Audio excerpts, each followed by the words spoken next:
Loba. Basu Kimbungu Tulu Penza. Ouais, oh, Yemoro Kitenge. Normal. Ouais, en tout cas, na mona ki penza.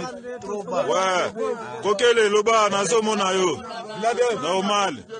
Yeah. Ouais. Yeah.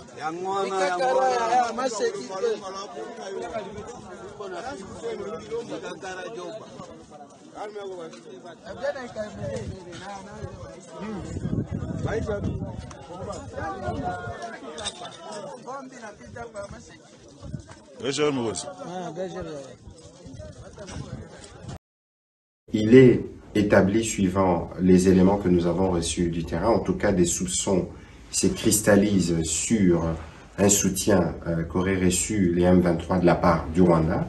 Et à ces propos, nous avons activé le mécanisme de suivi et d'ailleurs, le chef de ces mécanismes se trouve présentement à Kigali pour attester ces faits.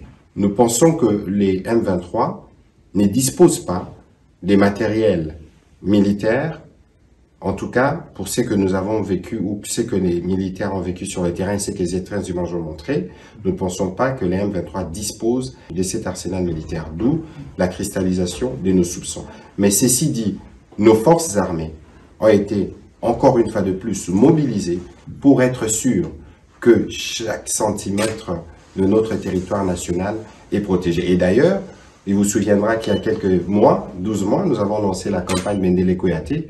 Je pense que c'est le moment de le relancer parce que nous devons tous, chacun nous lever pour qu'aucune tentative, d'aucune manière, d'aucun groupe ou de camp pays quelconque ne tente de prendre un seul centimètre de notre territoire.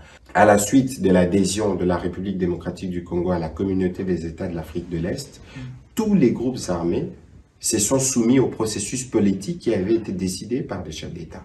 À l'exception du M23, dont on parle encore maintenant, c'est un acte de rébellion visible non seulement par rapport à la République démocratique du Congo, mais vis-à-vis de tous ces chefs d'État de la sous-région qui se sont engagés dans les processus de paix. Et donc, si ces mouvements et tous ceux qui ont comme force affiliée derrière continuent leur aventure, ils subiront évidemment la force parce que la force est aussi l'alternative qui a été proposée.